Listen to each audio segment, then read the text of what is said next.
Good evening. It is Saturday, October 25th at 8:46 p.m.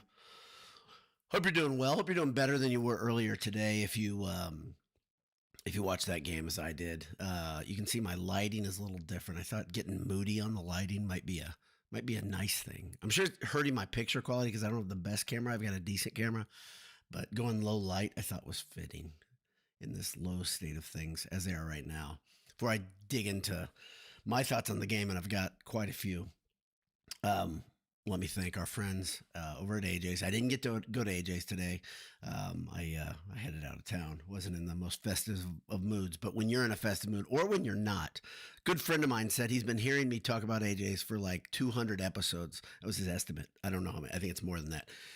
But when you're at Rossade, when you're at Mackey Arena, and you're maybe a little down in the dumps, where do you go? You head towards the fire station, and then you turn left.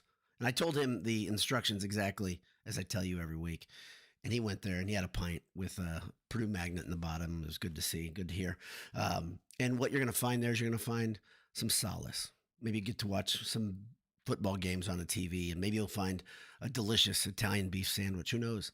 Maybe you'll find some of the best, nicest waiters and waitresses in West Lafayette. Who knows? Maybe you'll find the owner there just being what he is, just a complete gentleman. Who knows? EatAJ's.com. AJ's by the fire station. Burgers, beef, beer. That's AJ's. Also, when you are in the need for new clothing, and maybe you've ripped your T-shirt off of yourself out of frustration when you've watched Purdue play a team that they maybe should win, beat.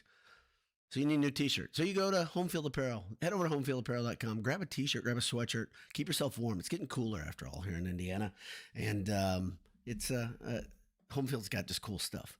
Like I said yesterday, if you've grown a little bit chilly on your Boilermakers after their loss to Kentucky, or the loss today to Rutgers, you can get a Rutgers or a Kentucky shirt too. You don't have to just do Purdue. But I'm sticking with my Boilermakers, even though things aren't too much fun, especially on Saturdays. Homefieldapparel.com. All right, so let me tell you something. You saw a sarcastic version of me last night. Thank you to all the Kentucky fans who are tuning in right now, because I read the comments today, and sounds like I earned some fans there. Really, God bless you guys for heading here. For the Purdue fans who don't get what I was talking about, who don't understand the sarcasm, the whole thing comes from that game doesn't matter. Full stop. It doesn't matter. And here's, in my mind, how easy it is to illustrate that game doesn't matter. Purdue came into a football game today losing five straight, playing a team that had lost four straight today. Two crappy teams by all measures, except for Rutgers is a decent passing team. I'll give them that. But by almost every statistical measurement, and surely their win-loss record, even their coaches, the way they talk in the press conferences, two bad teams squaring off today in a little bit slightly chilly Rossade. And I can tell you how I felt about that game was much angrier than how I felt about Purdue losing an exhibition to Kentucky last night. And it put it all in perspective for me. I didn't care about that game last night because it doesn't count. It's not worth a thing. Was it a showcase? A lot of people were excited about it.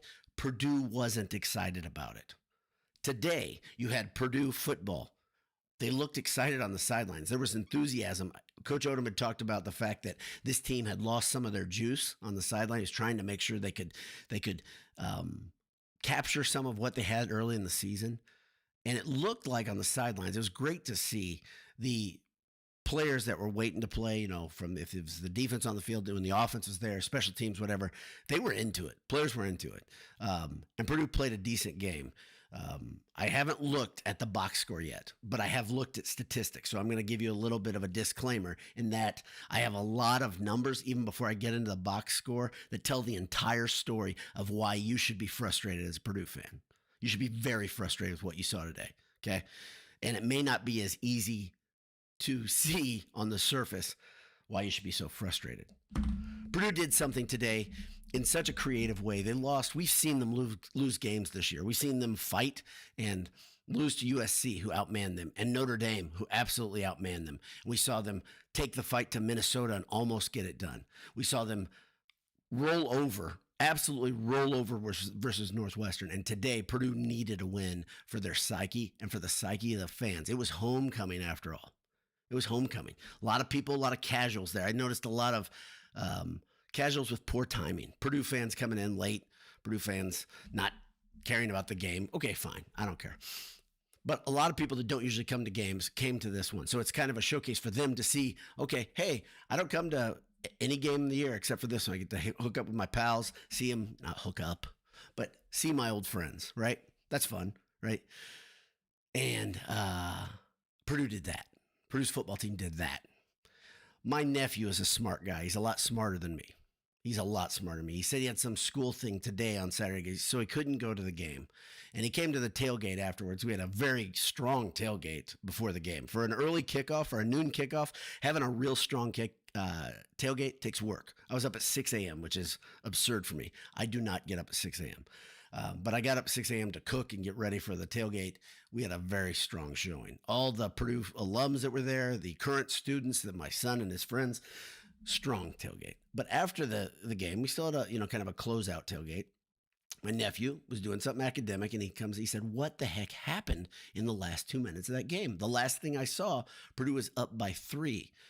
And so you guys watched it. I'm not going to explain it to you, but I can tell you, explaining that scenario to someone and you're saying it, he smiled and he said, that can't be the way the game ended. I said, oh yeah, that's exactly the way the game ended. It was incredible. Purdue's defense did their job. They shut Rutgers out of the end zone after really a quarter and a half where they could not stop Rutgers, but they did their job on that.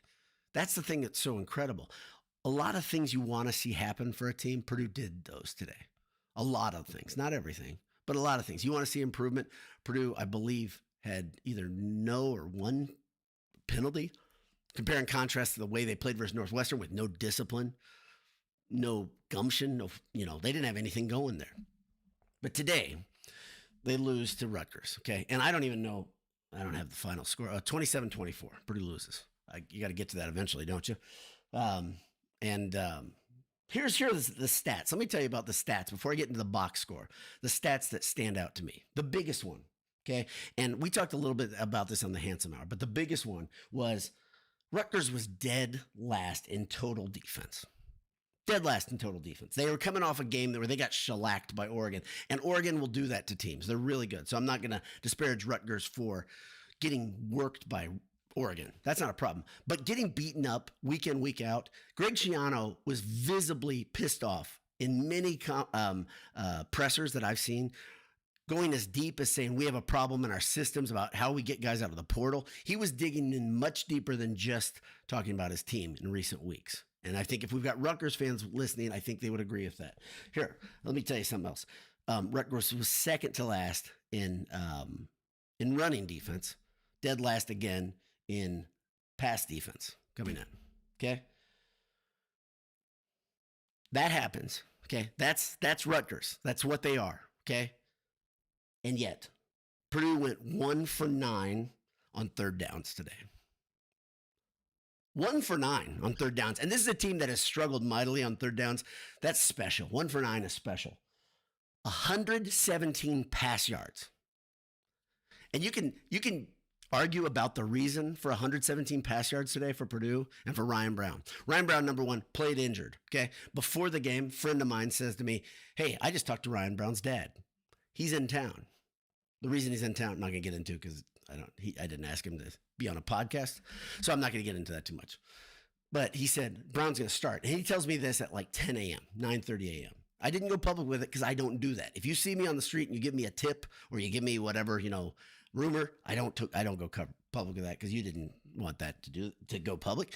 But I knew Brown was starting. I was like, wow, that's pretty gutsy. I know his shoulder is injured. So later they say Brown's going to need surgery, I believe, later this year after the season's over. So he's playing injured on his off shoulder, okay?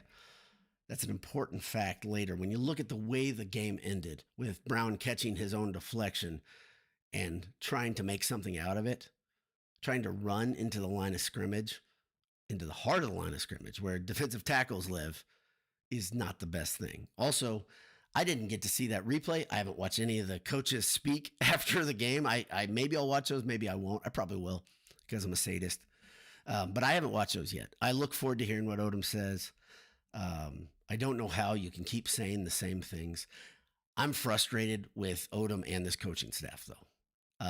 I'm frustrated with him, and I will say that he is at the point now that if he's going to listen to people that buy season tickets, that give money, I don't give money. I don't have money to give to a rich program that gets tons of TV dollars, but I'm a season ticket holder.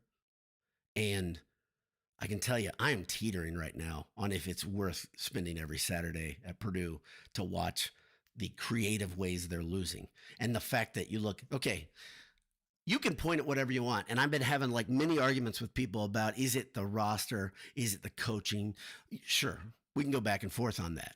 It's a chicken or the egg, right? I don't disparage any kid for playing at Purdue. I love the fact these kids play at Purdue. I love it. I love the fact someone make that choice. If they're a mercenary, like some of them are, or if they really made the decision because they want to be at Purdue, like you and I did, right? I love the fact they do it. I wish everybody would do that, okay? But at the same time, this roster is so poorly constructed. There are so many times today we saw Purdue players that, I mean, I'm not going to call them out, but Purdue had a guy today who should have scored. He got out in front of Rutgers on it was special teams play, and he got caught from behind by 3 different dudes on Rutgers. Okay, Rutgers is a lot better football program than Purdue. I'm not going to disparage them again, right? But to have 3 guys catch the guy who's returning kickoffs, are you kidding me? How about this? How about this one, Coach? And I like Barry Odom. You guys have heard me talk about that. I like his whole way of doing things. I like the way he thinks. I like the fact that he's old school. But there is no accountability. These receivers can't catch a damn thing. And after it's not dropping a ball, by the way. It's balls zipping through their hands, and their hands are this far apart. The technique is awful. And when I say it's awful, this comes from a guy who played hardly any football, but I do know you should put your thumbs and your fingers together and make a triangle or a diamond, right? Purdue's not doing that. Purdue doesn't get their pinkies together if it's a basket catch because the balls are going through their arms. We joke that they're trying to catch them with their elbows because it doesn't look like their hands are getting near it. So Purdue has a major problem from a wide receiver standpoint. How do you solve it? You change that coach. You change the offensive coordinator. To me, he is almost at the point where he has to do it now, where Odom has to do it. I want a guy to be loyal to his guys, but this is not a sport right now, college football, where you can wait around. And if we know Henson was not a play caller last year, the year before, I believe that. He looks rusty in his play calling. There's some things they do that Purdue gives away exactly what they're going to do just by the way their personnel comes in. You know exactly what the play is. It's a killer. It's a killer. And it's like, again, if you want to compare and contrast the way I think about this versus the way I think about last night's loss, I mean, I'm getting ripped about this right now. This is not sarcasm. This is not a bit. This is me being pissed. So, okay. So how did Purdue lose? Well, one of the big things that they lost is the Rutgers wide receiver versus the Purdue defensive back battle. This is another thing they lost, right? And the biggest problem was KJ Duff. KJ Duff had, let me get the exact stat because I think it's absurd and you need to know it too. KJ Duff, he's a sophomore at Rutgers. He had 6 receptions for 241 yards, okay? And I compared him right away. I thought about, is this guy... is he Jerry Rice? Is he just the best damn receiver you're ever going to see? Is he better than those USC receivers and the Notre Dame receivers that we saw earlier in the season? And I said, I've watched Rutgers play a couple times this year, like off and on. I've had him in quad view, and I've isolated to see how good is this Rutgers team. And I was never really all that impressed. I knew their quarterback could throw the ball around the yard, but I wasn't all that impressed. And I do not remember saying, wow, KJ Duff is good. I remember saying he's big. I mean, he's 6'6". But I don't remember saying, gosh, that guy's great. Okay, so I went and I looked at his stats. Well, as it turns out, I'm not an idiot. Well, I'm an idiot about other things, but not about this. Let me read his games this year, okay? Coming into the game, he had 520 yards receiving. coming in the entire season. And he had games of 119 yards, his best game in a Rutgers uniform, from what I understand, versus Norfolk State. He had 92 yards, 84 yards, 59 yards, and 41 yards. And today versus Purdue, he rains fire down on them, 241 yards. That sounds exactly, if you're old enough to remember this, name Selwyn Lyman at Purdue. So I can put it on Purdue terms. Selwyn Lyman ripped Notre Dame apart in one game, if you remember that. He had well over 200 yards receiving, and everybody thought he was the next big thing. He was, and like Duff, he was a big dude. I think Lyman was probably, 6'4", 6'5", not 6'6". Purdue had no answer for him, and when they actually were on him and there wasn't space and he wasn't found, let me see if I can do this. I'm going to try it one time. Kaliakamanis. I think that was pretty good. Rutgers quarterback Kaliakamanis, last time he played at Purdue, he got beaten. He was in a Minnesota uniform. He's a good quarterback. He's been around a long time. He's pretty poised. He's pretty accurate, right? Oddly enough, the game started where Purdue had Rutgers seemingly figured out. It looked like Rutgers wasn't trying to force the pass, though. They were trying to run the ball. That came to hurt Purdue later. In the second quarter, Rutgers was just doing draws and delays, and it was killing Purdue. They were gashing them. Purdue made some adjustments, and it worked out really well. They stopped that. They stopped the bleeding there, right? But what never stopped all day was Duff's ability to kill Purdue's defensive backs. So which one was worse? If you're a Purdue fan, which one was worse? Is it the receivers or is it the defensive backs? Who the hell knows, and who really cares? What we know is they both looked really bad. They looked really bad.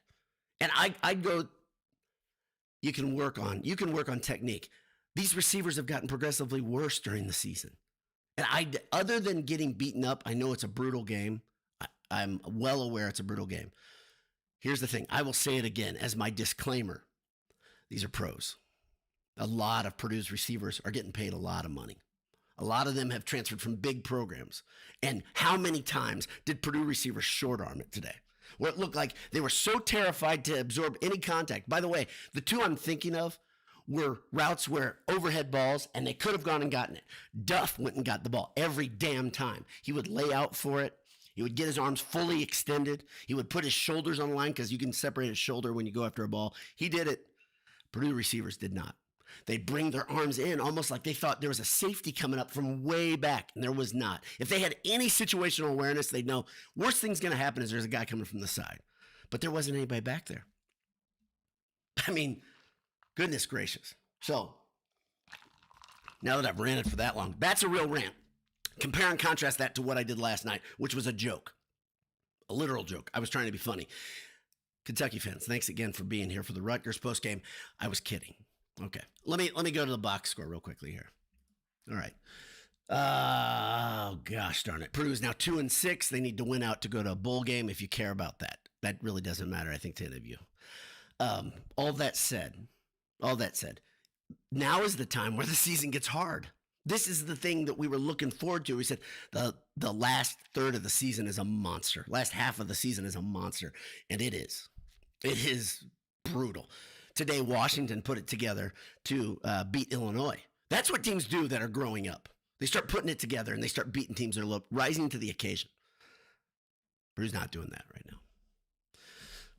Okay, so again, Ryan Brown finishes 11 for 20, 55% completion rate, 117 yards, 1 TD. QB rating of 30.8. Like I said, that's a Rob Henry day. That's a Rob Henry type day. And we can say whatever we want about Purdue quarterbacks. When Rob Henry was starting for Purdue, it was like nothing we had seen ever in my lifetime. And even many of you who are older than me, you had never seen a Purdue quarterback that was not looking to pass the ball. Rob Henry did not look to pass the ball when he started. Ryan Brown was looking to pass it, okay? And he got no help from the receivers. He's also injured. So I'm going to give a grain of salt here, okay? I still don't think Malachi Singleton is that much farther behind Brown. I would almost rather, it sounds like the injury it needs surgery. And I don't disparage, Ryan Brown's a fighter. But this team needs a dude who is a gunslinger right now. The only thing that is going to level the playing field, and they don't have it in the stable. That person's not emerging. They're not arising. But Malachi Singleton, to me, he was 2 for 3 passing, only 11 yards. But versus Northwestern, you're like, okay, he can throw the ball. He's not quite as accurate as Brown, but man, 117 yards in the modern era by a quarterback is incredibly low. Okay, if you just got dropped in here, if you just got dropped into 2025, Devin Mockabee deserves better than what he's getting. He's a special guy. I mean it. And there's no sarcasm again. He's a special guy. I love Devin Mockabee. 16 carries, 91 yards, 5.7 yard average. And he had a couple that he almost broke, got really, really close. Interesting things. The funny thing is, it looks like Purdue's doing something interesting in many plays. Like they'll do things lining up Mockabee out, split out. They lined up. Oh boy, the beginning of the game. Antonio Harris, by the way, he got lined up out wide a couple times. So did Malachi Thomas. So they do these interesting window dressings, but the plays are not very interesting. There's just major problems to me right now when I look at the offense. Major problems. You can say there are problems on the defense. Let's do this again. We did this last week. Purdue got hammered by Northwestern. We're not saying it was close to, but they allowed 19 points. Modern college football, 19 points. When I look at the scores on the top of my screen right now, and I see teams are allowing, a lot more points than that and winning, Purdue allows 27 today, and they lose. Purdue allows 19 last week, and they lose. Purdue, the defense is doing enough, is my point. And they're not doing, and that defensive backfield is still not good. The defensive front, man, they look like they've grown into their roles. That's a real positive, right? That's a real good thing. Let's see. Oh, one thing was great to see. On top of Mockabee, it was the first drive or second drive of the game was Malachi Thomas it was all his drive. That was really cool. He had a huge run. He's kind of the power back.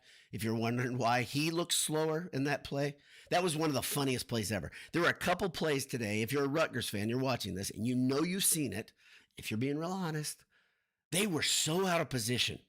That Malachi Thomas run where he had what was his longest? Let's see. Is that 57-yard run? So he had a 60-yard run. Okay. On that run where he went from right to left, you guys remember that early in the game. That was such a slow developing play. But the funny thing is there was not a Rutgers guy nearby. He was looking around trying to find a defender. And then he looks ahead and he sees the safety who's been dragged deep because the receiver took him deep. And he's like, okay, that's it. And he almost scored. What did he get down to the 4 or 3? And then he scored on a pass reception, if I remember correctly. Yeah, he did. 1 TD. So that was awesome to see. Purdue's running backs, all of them look good. So you have Malachi Thomas with 62 yards on 3 rushes. Antonio Harris, the smaller scat back, two rushes, 42 yards. Purdue ran the ball well. The offensive line did a good job opening up holes, right? Rutgers struggles against the run. They also struggle against the pass, though. But yet Purdue couldn't do anything about that. Couldn't do anything about that. I wanted to see this, and I haven't seen it yet. Let me see. Okay, so last week, Manny Powell had, 19 or 20 tackles. This week, big disappointment. Manny Powell has 11 tackles. Manny Powell was so effective today. If we want to look for a silver lining, Manny Powell, Charles Correa, McLaurin, Smiley Bradford had a very big play early in the game. He had a stop where he just stonewalled a Rutgers wide receiver. His pass out to the flat, just completely stonewalled him. And he's not a big guy, but he looked pretty good. CJ Nunley is starting to show himself. They lined him up in 2-point stance all day today where he could get around edge. Here's one that's it's not fair. See, this is the thing. To say this defense isn't doing enough, okay? The defense is getting better. The offense is not. Purdue had 5 sacks today. 5 sacks. And they were in I can't pronounce his name. Try again. I'll just do it for fun. Kaliakmanis. I'm sure there are people that can do that better than me. But they were in his space all day long. He'd step up in the pocket and Purdue would shrink the front side of the pocket. Purdue was getting around end all day. But 5 sacks. Excellent. 7 tackles for a loss. And then on top of that, you had the big turnover late in the game, which those are worth their weight in diamonds, not gold, for Purdue fans and for Purdue's football team. So that was fun. Another thing I thought was really a silver lining was Jack McAllister. He only averaged 37.6 yards a punt, But Rutgers was trying to get to him. Purdue, if you don't know their the way they set up for the punt, they put some real beef in that second in the backfield before the punter. And Rutgers was trying to bust those dudes, trying to hit him in the mouth. And McAllister stood in there and just took bullets, took arrows. And the reason he didn't have a better average on the day is because he was placing it. He was putting it on the 8 to 10 over and over and over to give Rutgers a long field. In the third quarter, I think it was third quarter. I'll double check that. Yeah, third to fourth quarter. It's wild. They only had 7 points, Rutgers. But it felt like they had about, 2-3 touchdowns because they just drove down the field on Purdue.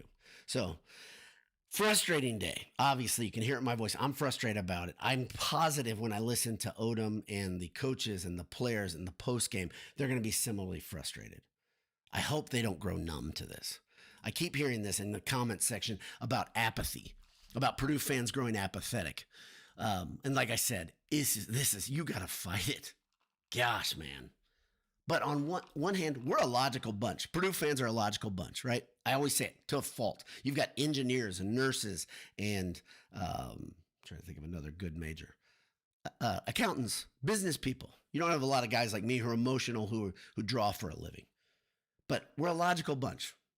And being logical and at the same time fighting your logic and saying, I'm going to come here next week and just get punished again, or in 2 weeks when Purdue plays Ohio State. Yeah.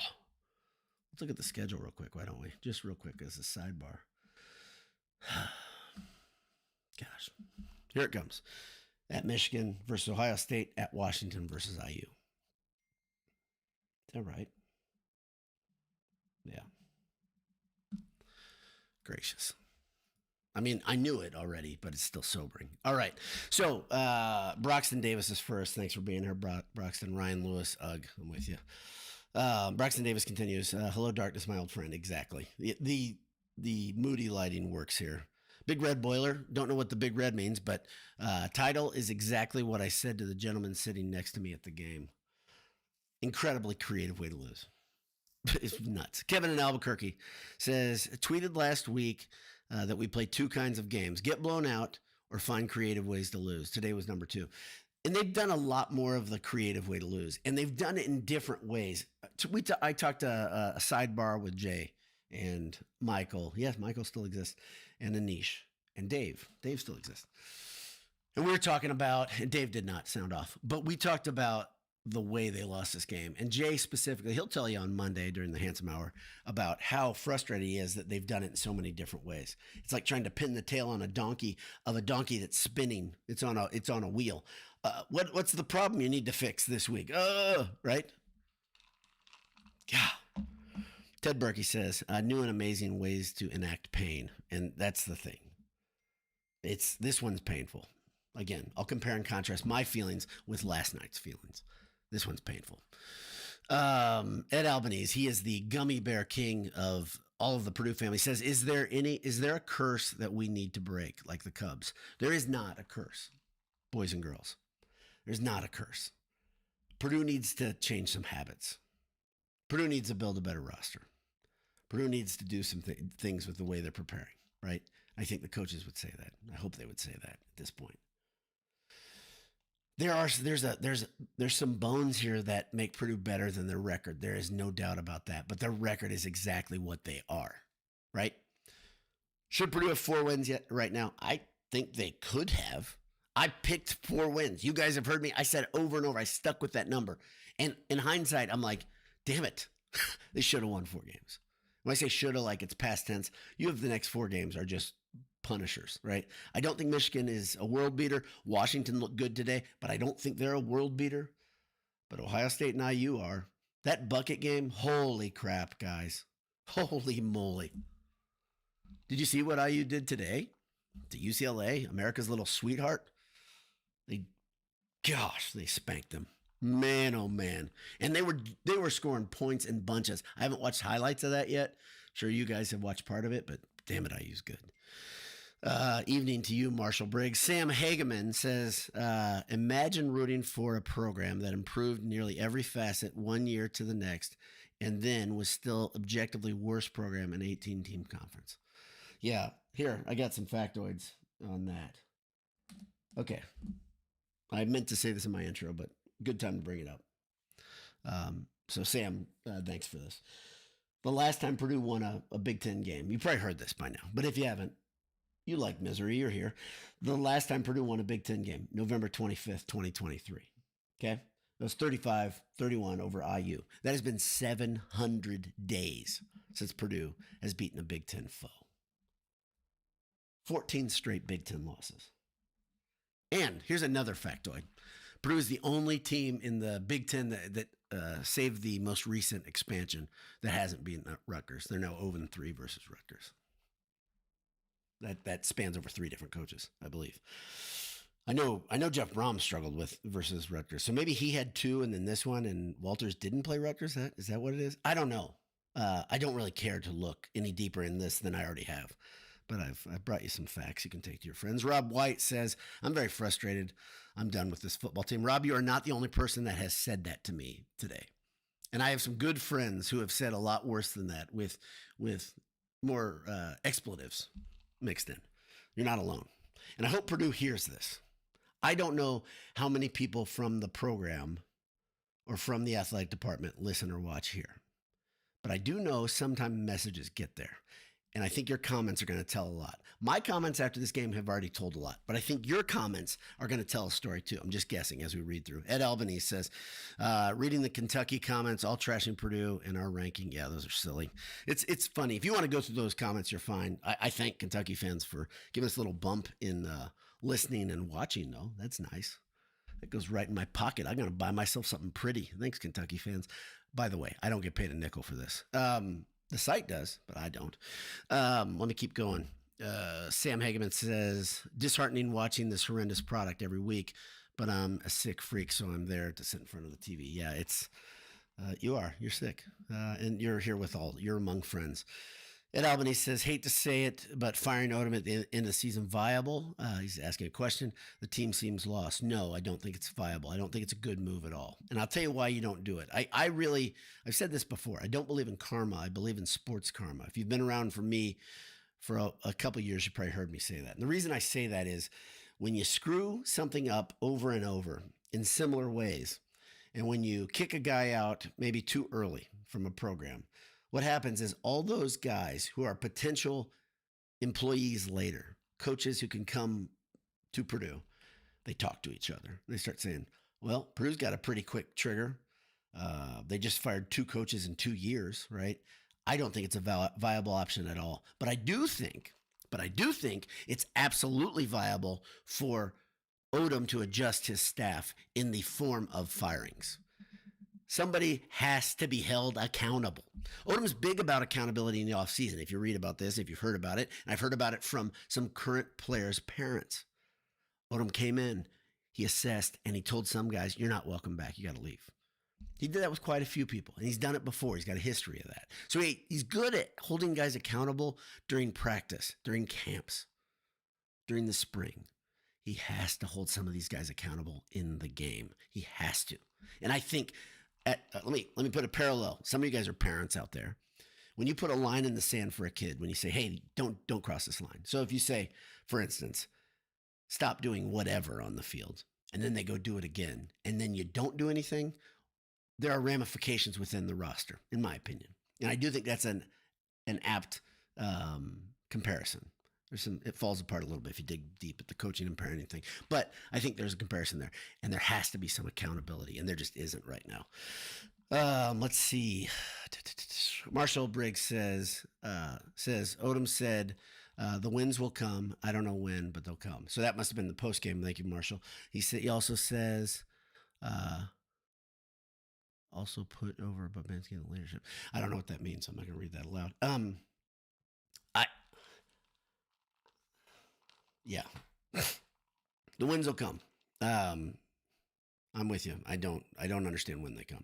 So Sam Hageman says tar and feather Babinski on the quad. And some of you would say Babinski and Grimes are both responsible for what things are going. Babinski's done a brilliant job in the way they've handled the sculpting of the basketball program. And they have failed. As well as they've succeeded on the basketball side, they failed that badly on the football side, and it is obvious. It's obvious. Something's very broken on that side. I'm a Babinski fan. You have heard me, if you've been around here a long time, I like Babinski. But goodness, this is one of the biggest. If this is the biggest part of his job, right? I mean, as Purdue fans, I think some of you might say, man, basketball school. True, but football drives this whole thing. It drives the whole thing. Adam P says, jumping in a little bit late, maybe you've addressed it. Loudest voices calling for head coaching change already. Still too soon in this era. Yep. My humble opinion, looks very bad on the program to make another quick change. You and I are on the same page, Adam. I don't think you can do it. But they do need to change the staff. Q Turner says, I'm sick of watching Purdue football beyond measure. Question, what does this team identify with? I think what you mean, where's their identity? Why not be an Army Navy team? You know you're going to run at 85%. Just run and die by it. I think it's the wrong way to come at it from Purdue. I said it. This was one of my issues. Like I said, Odom has had teams that throw the ball a lot, and I think that's not against his fiber, but he's a defensive first guy, right? His systems, I agree. I think he talks about his systems a lot. He talks about his structure he's put together a lot. I agree that stuff can and should work eventually and will work eventually. The problem you've got is at Purdue, talent has always been an issue. I think in this new era, many of us hope that the way teams acquire rosters will help Purdue. I'm not so sure about that just yet. We don't have any proof of that just yet. But passing the ball and passing it a lot and passing it well and having a wide open offense, if you look at the history, it just tells the story. It just does. I mean, Scott Campbell was in Ross-Ade today as the honorary captain. Scott Campbell just chucked the ball, right? That team threw the ball all over the yard and they were damn good, right? You don't have to just look at Scott Campbell's team. Just look at Purdue football. Dig deeper. So, Q Turner says Purdue year 2 in a row has the worst DBs in college football. They do. They do. They look lost. So it's a shame. You heard me. I'll eat crow. I'm big about publicly admitting when I'm wrong. I thought Tony Grimes was going to be so good, such a difference maker. And I know is he the number 1 corner on this team? Probably. He probably has the hardest assignment. But man, all of Purdue's DBs were getting schooled today. So I hate to see it. I just hate to see it. Marshall Briggs says, my read of the press conference was, I know fans are frustrated, okay, but please stick with us. I'm going to give you a history thing. See if you guys remember this in a second. By the way, the stadium wasn't full as it's been right on the wall. So Marshall, you sent a message about the stadium not being you said on TV it looked like a Hazel Hope type game, and it was not that bad. I can tell you when, at the beginning of the game, people came in late. I will say that. The students came in super late, but they started filing in. We're right on the edge, 104, 105 section, and there were no students over our left shoulder. Like, it was empty. Students came, though, and the stadium started filling up. It was not as empty as that era, okay? Speaking of that era, let me give you a quote that I remember from Danny Hope. Do you remember this? He said, we need fans to bleed with us. I don't know if you remember that. And I thought about that today for some reason. You bring that up about Odom saying, please stick with us. It's the same idea. It's just said differently. I like Odom.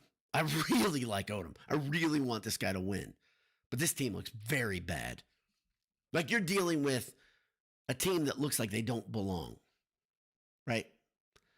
When you keep losing, when you keep doing it in different ways, you look like you don't belong. Joseph Sasser says, on delay, but man, how have we regressed so much? I don't know. I don't know the answer. James Phillips says, there were a couple times around midfield, 3rd and 5, 3rd and medium. We could have run it, set up to go for it on 4th. Yeah, I agree. They should have said, it's 4-down territory, more than they did. They also, good friend of mine kept saying, how about this? If Malachi Singleton can run the ball, and Brown couldn't today, I think because they didn't want to put his shoulder out there where he's going to get just unneeded shots. But put Singleton out there and say, we're going to bring him in on 1st down and we're going to run it until they stop it. right? They struggled stopping Singleton. I mean, here, again, Purdue history. Jim Chaney, Purdue offensive coordinator under Joe Tiller for much of the time Tiller was there. Chaney would do this thing where he would call a play, and if a defense didn't know how to stop it, he would call the play again, right? And I know it's kind of, a lot of people say, that everybody overthinks football. I don't think Chaney really did, right? He'd say, okay, here it comes again. And until they'd stop it, he'd run a left or a right version of that, right? We don't see that. We see a lot of overthinking right now. Yeah, let's see. AFMOS Indy says this is what turning a program around looks like. Okay, went from blowouts last year to not knowing how to win close games this year. Good. Talent will improve. Losing mindset will continue to be squashed. I agree. Okay, I agree. The problem that you've got is the era we're in, meaning we don't have a lot of time. And I don't know how much rope has been given to, think about this too. This roster, I almost guarantee, is going to turn over at a high rate this offseason. We joked, my family and I joked today, we'd see a Purdue player there are only a couple on the defense that you're like, well, he can be back. But you think about those guys, and you're like, but will he be back? Purdue has lost really good players who are legacies. Two of them to specifically think of. Last year, they lost two legacies. One of them is two of their brothers had played there, and they're gone, right? So what will the roster look like next year? So my whole point is you're reinstalling all the stuff you just installed this year in a growing year. Hopefully you keep a core, but they're not going to keep much of a core on this defense just by the attrition of graduation.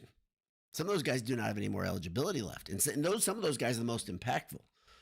Manny Powell specifically, right? CJ Nunnally, they're not back.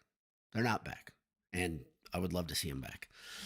Parker Nelson says, I share your frustration, but now I'm watching the World Series. Okay, yeah, I get that. I've got it on Quadview, no World Series. I watched last night. It's not holding my attention very well right now. I like playoff baseball, though.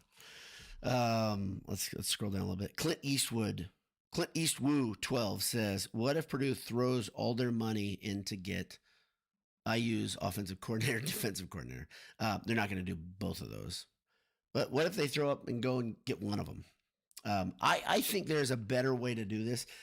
In my opinion, I thought about it a little bit. I think you go after the best coordinator or the most wide open offense in the ACC or Big 12. So a conference that's right there, right?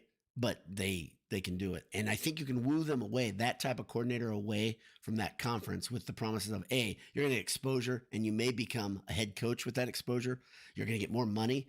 And that's the big thing. Purdue's got to open the checkbook for that coordinator, regardless of who it is. IU is paying a lot of money to everybody on their coaching staff right now. But specifically, Cignetti is getting very big time money. So, oh, look at this. Handel Jones is here, says, I don't know how you can expect Purdue fans to show up to the last two home games. It's a real concern. The Noodle says, am I wrong for not wanting to drive 3 hours to Ross-Ade for either of the remaining games? You are not wrong. Okay? You are not wrong. That said, the question is, okay, so here, let me give you my favorite scenario because I live for these days. I always say I love being proven wrong when I have low expectations, okay? But I was at the Purdue-Ohio State game when Kerrigan went off, right? And that game, it felt like all was lost. I had 6 tickets to that game given to me through Boiled Sports Connections. Given to me. They just fell into my lap. So I already had, I think I had mine and another. So I had 8 tickets, I think, to that game. And I couldn't get rid of the tickets, all right? But I was there, and Purdue wins, right? They beat Ohio State. That wasn't the greatest Ohio State team, but I don't think it was. No, that's a good Ohio State team. I'm wrong. I think it's a good Ohio State team. Maybe I'm wrong. It doesn't matter. Purdue's beaten Ohio State a lot. The whole point is when you're at your darkest point as a fan, and I'm not trying to get deep or philosophical, but just where you're like, oh man, this sucks. You're thinking like you are. Is it worth driving 3 hours? 3 hours, hats off to you. I drive an hour and a half, hour and 20 minutes. I think you guys are all more real fans than I am. If you're coming from Chicago or Detroit or wherever, it's hard. The guy who is our seat neighbor, who we've sat with forever, 6, 7 years, I think. He and his family, they come from Chicago area, and how he does it, I mean, like, it's so much more of a commitment, you know. But yeah, it's a fair question. But when it goes the way that we all want it to, when they turn the thing around and they actually put one of these games away, are you going to regret not being there in the stadium? That's the question. I think that's a simple question to ask any Purdue ticket holder, season ticket holder. If you believe, like I believe, that they're going to turn it around and that Odom has some tools there, if you don't believe it and you think it's done, chuck it. Okay, that's one thing. But if you believe that they have the tools to do it and they haven't done it yet, you want to be there when they do it because you've been through some pretty crappy stuff, some pretty bad Saturdays, right? So there's my only thing. Jim Ron says, never trust a man with two first names, Jim Ron. That's what my dad used to say. Linebackers and running backs have been great this year. Receivers and defensive backs have been disappointing. That's fair. That's fair. When running backs have been given the chance to do something, they've done great things. Let me see. Boy, this thing jumps around. Okay, I'm going to try to just read some highlights because I've already been here a long time. Boilers 0-2 says, had a sneaking suspicion entering the fourth that they were going to lose. It felt that way. You're not the only one. And I was getting texts about that from people. Shades of Minnesota in control of most of the game, can't put it away. And if you say, if that's just, it's that simple, that's getting worn down, right? That's something that you see where a team's not very deep. That speaks to the point made earlier about a program in transition. I agree. The problem is Purdue has a lot of big bodies that are old, guys that have been around, that they know how important that fourth quarter is, and yet it's not getting nailed down. So Sport King says, worst DBs and safeties in America. Feel bad for Brown. Parker Nelson says, it just seems to me like whenever Devin is running the ball, Purdue plays, or running the ball well, Purdue plays well. Yeah, I don't think there's a coincidence that Purdue was that close to winning. He had that good of a game. I agree with you. Carl Hiroho says, I'm done with the season, not with the team or the head coach, but I'm done with the season. Okay, it's a good specification there. And I think you're not alone again. And I'm going to encourage everybody to try to dig in deep and come back because I want to be there with you and Ross when it happens. I got to tell you, if I'm being real honest, people that know me, they know that I'm wrestling with the exact same stuff. I'm wrestling hard with it. So, Alexander Robertson says, still too many drops, missed assignments, poor execution. Agreed. John Hawks says, move on from Babinski and Grimes and let a new AD and Odom figure it out. We had better find some money. It's an interesting thing. Okay, right there, a friend of mine in a text message, he was talking about how often you see coaches are just a miss, right? Not a miss, but they are a miss on the hire. And it feels to me like there aren't a lot of ADs that are fired in an era that coaches are fired all the time. I think that's true. ADs have an interesting thing, right? They straddle a bunch of different worlds, especially right now. You've got the business of college football. You've got the trustees that they have to sell ideas to get the budgets cleared. And you've got the academia, right? The academic world. And they're in a little bit of all that. Plus they're CEO types who have to address the crowd, raise funds. It's a very big skill set that person has to have. I think Babinski has a lot of those tools. I know a lot of you have soured on Babinski. I know I haven't done that yet, but I understand some of the perspective because of football. I will keep saying that. J Daddy says, NIL has ruined Purdue. Watch all of our top players. Okay. He says, watch all of our top players leave again. I can't speak to that, but I did say that I think the problem with building a program slowly is that very thing. The portal is always hanging over your head. John Younger is there. Odom mentioned missed assignments, but our DBs were just getting beaten when within 5 yards of their guy. Yeah, they were getting beaten a lot, especially at the end of the game where you know what's coming, and it didn't look like they could do anything about it. So, yeah. Let's see. Wendell Polly says, it's the culture of the school. I still remember when Morgan Burke said after 2005 season that we have to find a way to get back to 6-5.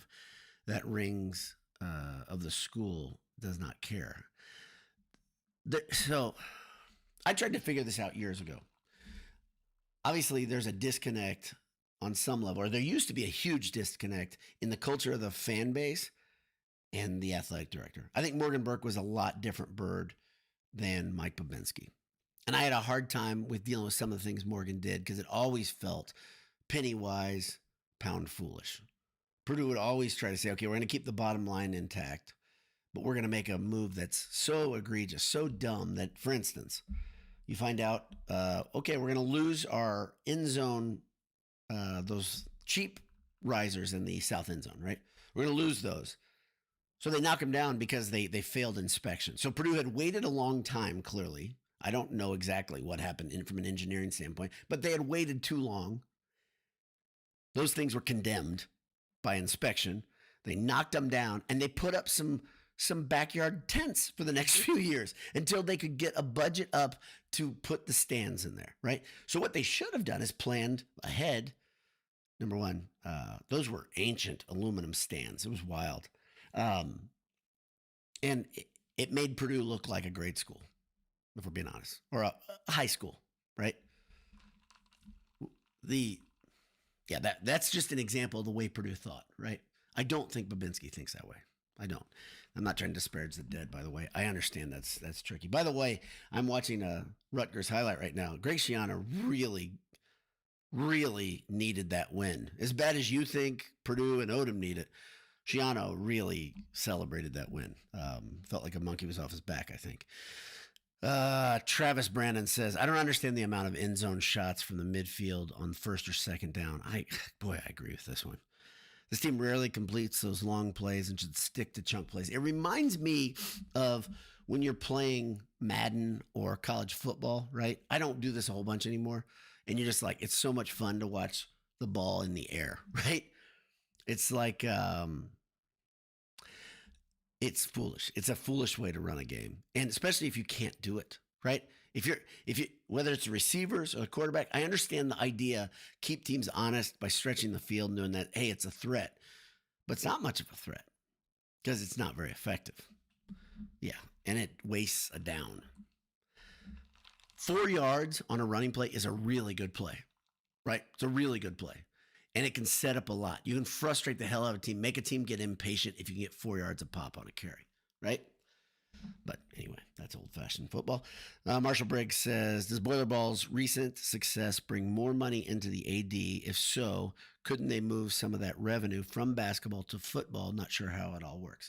Okay, so obviously Purdue's recent success on a lot of things brings more money into the athletic department. One of the big ones is season ticket sales. That's a big revenue generator, and Purdue has put fees on top of those season tickets. That money is obviously income for the athletic department, okay? So that helps the bottom line. The big thing, though, the TV revenue is the biggest deal. It's a huge amount of money, right?